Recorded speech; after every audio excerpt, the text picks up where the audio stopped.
Hello, today I've been asked to talk about a relatively new topic of telesurgery and some of the experiences we had and some of the feelings we have about the potential for future humanitarian benefits.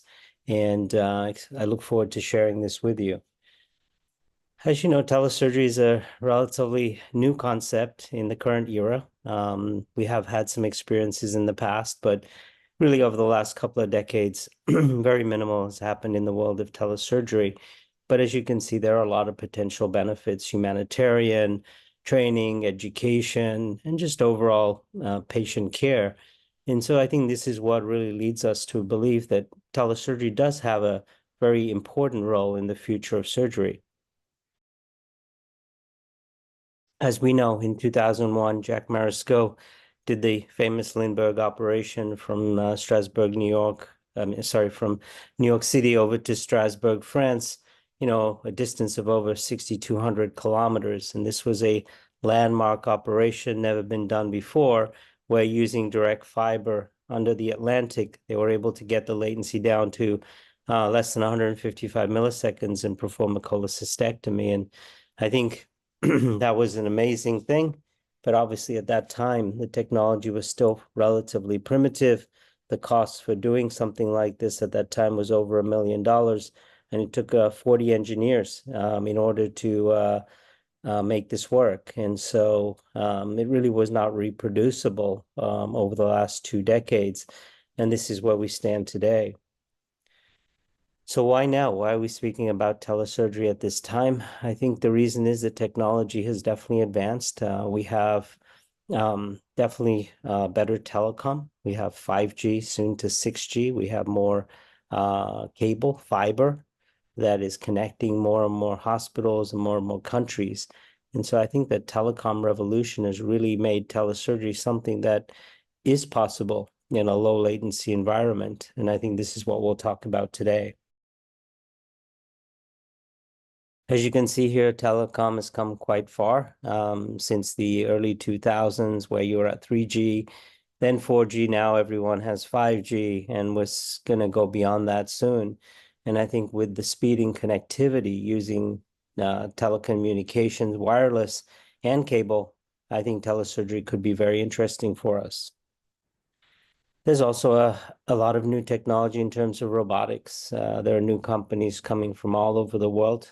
For many years, we just had one, but now obviously we have many, many new robotic companies. And I think having the diversity of companies and a lower cost potentially, this also makes telesurgery more viable especially for the lower income nations, because the humanitarian possibilities of telesurgery are enormous. These are many of the systems that we see out there. As you can see, all these systems are already on the market. The ones in green and red there are systems we've actually used and tried to do telesurgery with. And the other ones with just the red lettering say they have telesurgery capability, but we ourselves have not tested it. So a lot of different companies now coming out with telesurgical options in their platforms. And you can see here, we can divide these technologies up into many different types of robotic systems: single boom, modular, multi-port, single port, endoluminal. Everything's coming out on the market at this point. There are also some other companies in process that are already out there, but still going through regulatory procedures. And so more and more robotic companies will be coming to the market, and this makes telesurgery more viable. With that being said, obviously there's a lot of uncharted territory. There's a lot of things that we still don't know about. And there's a lot of issues: telecom connectivity, cybersecurity, the ethics of telesurgery, operating a patient that is further away from you, maybe that you don't see, the financial, cultural implications, and obviously all the regulatory and licensing issues for physicians and for hospitals. So telesurgery really doesn't have one person that really owns making it happen. There's so many people, and we call it really a collaborative community of physicians and technology experts and policy experts have to work together to make this a possibility to do it safely. So we formed the Telesurgery Collaborative Group. As you can see here, we had a meeting here in Orlando in 2024. We had 200 guests invited by the Society of Robotic Surgery, and we had people from all different disciplines. And as you can see here, quite an array of people. And their job was really to look at all the different challenges with telesurgery and make it a reality. The potential human benefits are immense. Imagine being able to expand access across the country, across the globe, the potential to reduce geographic disparities, the potential to educate at a distance, and to do it in a more cost-effective manner. I think this is what makes humanitarian applications of telesurgery very important and has the potential for democratization of surgery across the globe. And I think this is our interest. Obviously, there are a lot of unbalancing factors. Surgical technology has probably been one of the things that has created healthcare disparities. The cost of some of these technologies have made the haves and the have-nots. And there are obviously a lot of places out in the world that do not have access to advanced surgical technology, not only because of the cost, but also because of the training and education that goes along with it. And so as you can see, there's so many different factors that lead to healthcare inequality, but I think telesurgery has the potential to balance some of these imbalances and make it more viable for remote places in the planet to have access to advanced surgical care. As you can see here, just the healthcare expenditures, you look across the globe, there's so much disparity. I mean, Switzerland spends 700 times more per capita than Madagascar. And you see these disparities, across the globe, and hopefully by advancing technology in healthcare, we can reduce some of these. As you look at some of the sub-Saharan countries, their access to advanced surgical care is quite limited. And this is another thing where I think remote technology has the potential to help people in very remote areas. If we look at training and education and skilled health workers, there's a massive shortage globally on lack of trained professionals who can actually deliver this care. And so I think once again, by having remote access, this is another potential advantage of remote connectivity. Even in the United States, as you can see, there's significant healthcare disparity across the countries and across the various states. And so I think even for our population, telesurgery, remote connectivity has definite benefits. And benefits are significant. I think being able to take care of people in underserved areas who don't have access, I think that's important. Taking care of complications, assisting surgeons in training and education without them having to travel, that's very important. And then obviously the more remote, terrestrial, extraterrestrial, even subterranean, being able to potentially take care of people in space who have a surgical emergency. These are some of the things that are very, very important. Being able to potentially help in wartime or disaster areas remotely through the use of technology has huge humanitarian benefits. So is this really going to happen? What's the feasibility of a team operating on a patient that they've never seen, potentially at thousands of kilometers away? I guess this is the question we have all been looking and thinking about for the last couple of decades.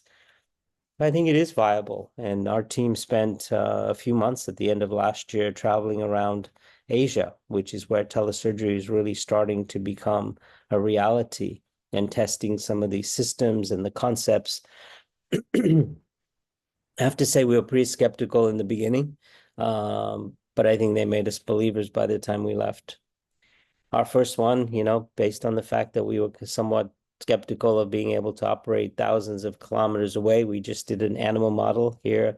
I'm in Beijing and the animal is in Shanghai, and we used a system to basically do a partial nephrectomy on an animal model. And we were able to do it successfully with minimal latency, 20 to 40 milliseconds. As you can see here, we're able to perform without any major issues.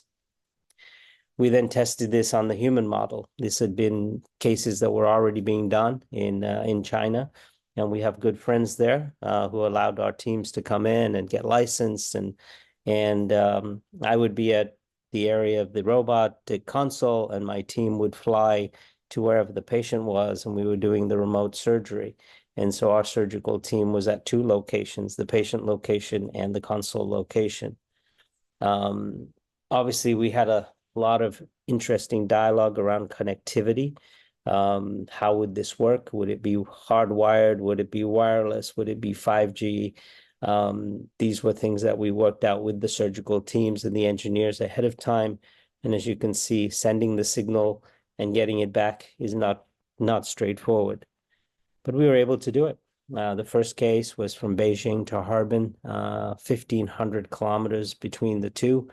My surgical team was up in the north of China, and I was in Beijing, and we were able to successfully perform surgery. We were also able to do surgery from Beijing to a place called Sanya, 2,700 kilometers, where we worked with our friend Dr. Zhang Su, who is in Beijing, and we were able to operate from a console in an office in Beijing to a remote location 2,700 kilometers away, where my surgical team was. And so this is the video of the remote surgical team.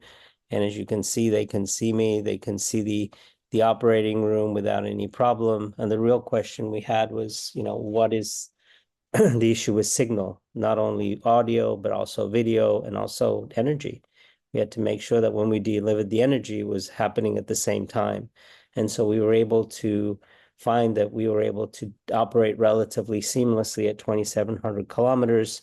And as you can see, the latency round trip was relatively low. This was a hardwired network between two hospitals. And so very stable connectivity, very low or no frame loss, and very minimal latency. And as you can see, we were able to see into the operating room as we were operating. We were able to monitor the signal very safely, and we were able to perform a robotic prostatectomy as if we were in the same room as the patient. So no issues at all with connectivity. And that was a big step for everybody. And I think this was transmitted globally, and people all around the world were able to see this case in real time with 51 milliseconds delay is nothing. As long as you're less than 150 milliseconds, we know from the data, we shouldn't have any issues. And we were always less than 100 milliseconds. So we were able to do this very safely and effectively and communicate well with the team. So the procedure didn't take very long. It was a quick case, a little bit over an hour, no issues. And like I said, for me and my team, it felt like we were in the same room together. And that was something surprising for us. But since we've been able to reproduce it, and it is a reality, we were also able to do some surgical education with a different system. We had a program where I was in Beijing, my assistant was in down south in Hainan, and the surgeon learning was actually in Hunan in a third place. And so we were able to connect three consoles, and we called it a triple console surgery. As you can see, this is the Kangdo robot, and you can see us doing it on an open console, different from the prior console that we were using. And we can see here we're doing a prostatectomy as well. And so that whole distance of the signal was 3,700 kilometers, bouncing between three different places. We were able to do a nice proctored training and education for the surgeon. So remote mentoring, remote proctoring, I think, is one of the other advantages of having telesurgery. This was through a 5G wired network, but it was mainly 5G. So once again, remote connectivity, wireless, and in the other case, it was a wired network. And this is the remote place in the southern part of China. Other countries and other companies are also looking at telesurgery. As you can see here, this is the Hinatori Japanese robot from Medicroid. And we spent some time in Japan and tested out this system as well. And they've taken a different approach. The Japanese Surgical Society has actually set up centers that are looking at connectivity. They haven't done any human patients yet, but they've been able to remotely connect as far away as Singapore, as you can see, 5,000 kilometers away. So this is more of an academic approach to telesurgery through the Japanese Surgical Society. Also in India, they're starting to also explore telesurgery. This is the SSI Mantra robot in India, and they were actually able during a conference to connect remotely to their lab and do some work on a pig heart.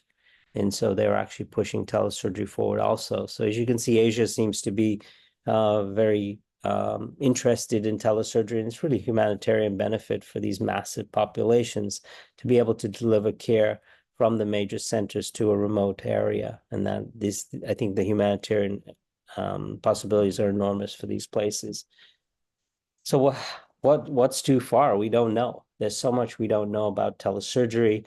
And so we just tried to test. We got some of these robotic consoles from these companies, the Edge Medical, the Microports, the Kangdos, and we have them in Orlando. And we started to look at connecting to various remote locations where these robots are actually positioned. And so we were able to connect to the Arab Health meeting in Dubai and remotely control a robot. And then we were also able to connect to Shanghai. So this is to the Arab Health Conference. We were able to go directly into the hall and actually suture and knot tie and demonstrate. What's interesting is the one really to Shanghai, 1,300 kilometers distance between Orlando and Shanghai, but 2,600 kilometers round trip. And you can imagine going from Wi-Fi to cable, trans-Pacific cable, and then back to Wi-Fi at the other end, having to deal with Chinese telecom, American telecom, and everything else in between is not easy. But in the animal model, we were able to perform 12 kidney procedures. And as you can see here, we've dissected out the renal artery, and remotely we're able to place a clip with this is the Microport robot that we have here in Orlando, and it functioned flawlessly. The initial latency was 480 milliseconds, which was too much.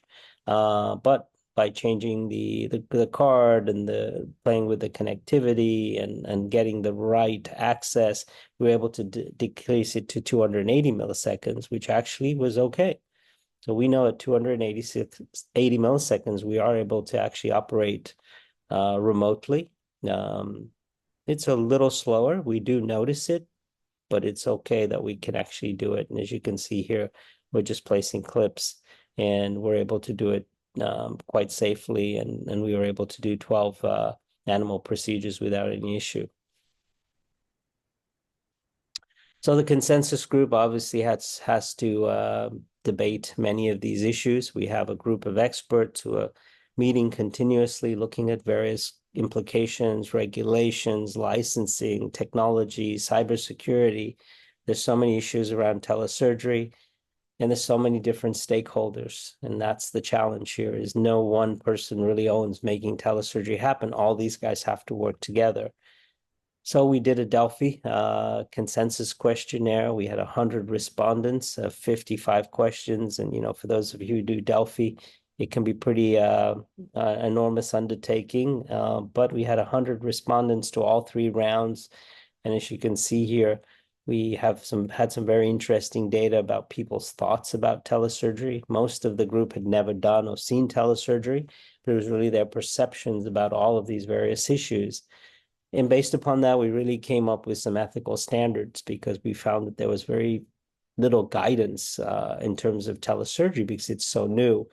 And really, number one was to prioritize patient safety and efficacy, be very transparent, foster interaction, ethical practices, and really to make sure that there was ownership from both teams, the remote and the local team. And also we talked about data privacy and education and training and so forth. And so these things have been published out there, calling it the 10 Commandments for safe exploration of telesurgery.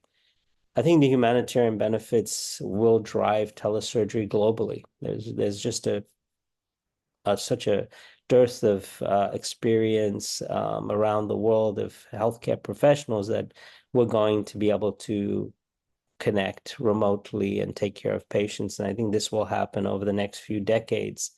Human resources is one of the things that it will really benefit. And obviously training and education will also be important. And this is all driven by the new access to technology, not only just robotic, but also telecom. the educational benefits of remote proctoring. I think all surgeons would know that it'd be so nice to be able to plug into somebody whenever you had a challenge or you were learning a new procedure, not having to travel. I think it would make it more accessible to remote surgeons in remote access areas to have access to the technology and to learn it. So definitely would reduce complications and shorten the learning curve. And I think everyone also realizes there's a long road ahead. We have all the different stakeholders that have to cooperate. We need obviously advanced technology to get to some of these remote areas, and that'll happen as cost comes down and as these programs are implemented. It makes more sense for these countries that have healthcare needs to put this technology in place. And so all of these issues are currently being looked at. So I think telesurgery is a new frontier. I think the humanitarian implications are enormous, and I think we have to explore this because this is the only way to provide access to high quality surgical care to all these remote areas that are underserved in terms of technology, but also human resources and people with know-how.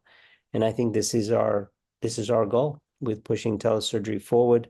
But really, we have to keep in mind the key is we have to put the patients number one. We have to make sure it's safely, ethically, lawfully, and cost effectively delivered. And if we do that, I think telesurgery has great humanitarian implications. I can see a future where our trainees are learning virtually and remotely. I think these things will happen over time. It makes sense from what I can see. And I also see the future where there's potential automation on some of the things that are done. Maybe in the future, there are sentient robots that are actually doing part or all of the procedures with humans kind of monitoring them. I think we do see that in the future as well. So overall, as you can see, there's huge potential out there for connectivity, robotics, telesurgery. And I think we should all basically embrace this, but do it in a very safe and ethical manner so that we can deliver the best care to our patients. Hopefully, you guys will join us in Orlando for our meeting in June. We hope to see you here. Thank you so much for allowing me to give this talk. Thank you.